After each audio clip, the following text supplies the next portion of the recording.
Hey guys, Saga here, and today's video is going to be about Numbani. I already did one video on Numbani from the attacking perspective where we talked about Objective A, the 3 routes to attack in, and which one I thought is the best. This video is about defense and where you should position your pieces if you are on defense and you would like to actually be successful. Numbani is a bit of an interesting map in that there's no real ambiguity as to where you should be positioned. I mean, there might be some in the nuance to it, but there isn't really any as to where the main body of your forces needs to be in order to hold this point.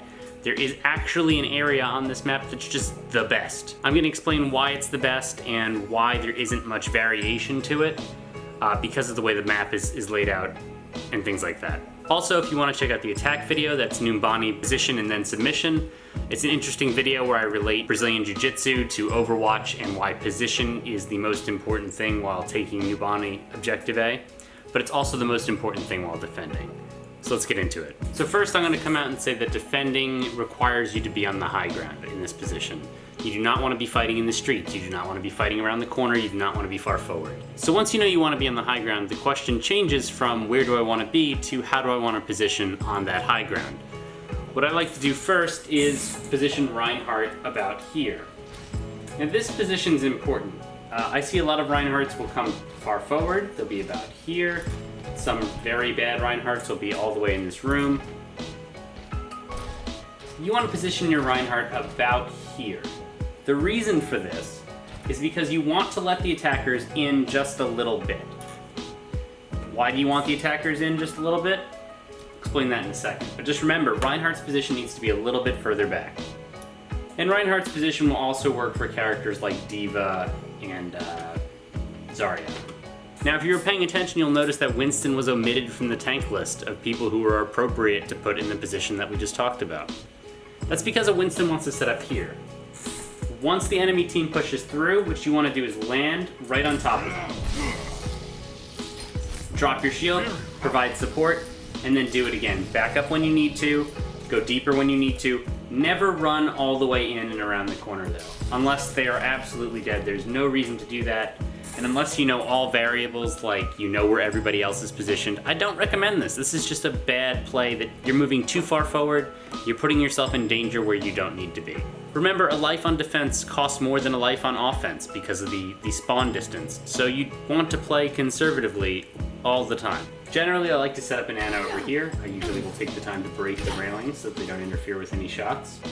So basically you want Ana over here because she has full line of sight of your defending team. Most people are going to be fighting in this area, and you're able to heal them very easily. You can do it scoped or unscoped depending on your preference. It's a good idea to not stay scoped in for too long with Ana because if you wind up scoping for too long, you kind of get a tunnel vision and you're more liable to be flanked or miss something that you could have seen, that someone you could have saved or something else like that.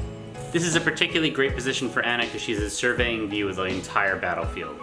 She can hit anyone on the high ground, she can hit your attackers over here on the left, your Winston, or your secondary DPS, which can be positioned over there. 30 seconds. And she can also call out flankers. Hey, there's somebody coming from behind, or hey, there's somebody to my right. Like, you can call things out. You've got a good overhead eagle eye view. The Ana position also works for Zenyatta. That's a good place for him as well. Surveying view, long range attack. It works. Okay, if you're going to position a Mercy, I particularly like this corner. This corner is relatively safe, and I use the word relatively because there is this flank path. So you do have to be mindful and you do have to pay attention. And another thing, other than just paying attention and like looking at your field of view and checking your flanks, you need to listen. Because you can hear people walking around, and oftentimes that will be your first indicator and give you your fastest reaction. Oh, somebody's behind me. Do something about that. So the same position as Mercy is good for Lucio in that he can fire down into this choke. And then if somebody decides to flank you, you actually have a wonderful defense with this clip to boop them off. This is also a good place to kill people. Oftentimes Reapers will try to get up over here and you can boop them off. I mean, there's all kinds of good boop opportunities here. This is also a good place to put Lucio because his AoE can see the entire field, and anyone fighting both on the sides and underneath is going to be affected by his aura. Alright, with all of that said, there is your 2 DPS to worry about. Where are you going to put them? Personally, I like to position a McCree either here or around where Ana would be. And I do this because it provides the full view of the battlefield. He can call things out, he can react. If he is near Ana, he can also cover this hallway if somebody comes for you. I really like this position because when they peek forward over here, you've got clear shots off. If they jump down, you've got clear shots, and you've got the floor to provide you cover. You're harder to get to, harder to reach, and able to deal damage. 30 seconds. Your last DPS, whoever that might be, is probably going to be positioned about here so that he can shoot down into the choke, he can provide cover, and that he can watch the flanks. Now, the important thing to keep in mind about these positions is that they're somewhat interchangeable. Like, McCree could play closer, Ana could play on the right-hand side. But generally, aside from the nuance, the strategy on this map is to hold the upper floor. The reasons for that are varied, but it's mostly because having the high ground in a map that's set up literally to funnel people into a valley is the most opportune and best place for you to be, period. There's only one place that's best here. It's on the second floor and positioned in a way that makes sense. Just so I'm absolutely lucid, here's some of the reasons why you want to be positioned on the high ground. If they decide to push the valley, everyone can shoot down on them the entire way in, from both sides. It's a terrible way to push road. If they want to push underneath you, you can drop down on top of them. And that's true of any direction from underneath. They can push this road and get dropped down on, they can push this underpath and get dropped down on, and then be being shot from the other side the entire time. Every other path is worse for the attacking team. So as a result, your defense starts on the second floor and remains and holds that position. The most important part about a second floor defense is to know that it's not a good idea to drop down almost ever. Like, if you absolutely have to stay alive, somebody's right on top of you, they're about to kill you, there's a healer below, yes, drop down.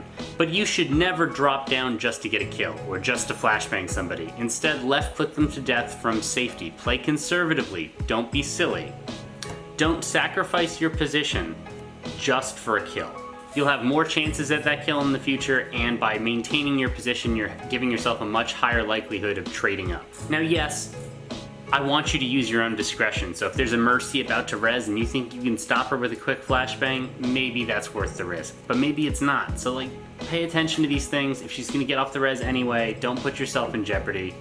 Make the right decisions. Hold the position first, and then you will be able to maintain the defense. Now, I just want to make something clear. There are many more than one way to hold the second floor, but holding the second floor is the absolute best way to hold this point. So there's nuance, there's different setups. Maybe you'll have a Reinhardt protecting the other side because you have some kind of weird techie setup. Like, there's all kinds of things you could do and experiment with, and I encourage you to do so. But I'm telling you that the way that the map is built, the way that heroes work, and the way that long sightlines work, you do not want to push any other path. Like, if you push underneath, you're susceptible to AoE. If you push around the side, you're susceptible to being knocked off. And if you push down the straight road, you're susceptible to terrible death. Also, I recently put out 2 new videos, one of which is called What Wait Means in Overwatch.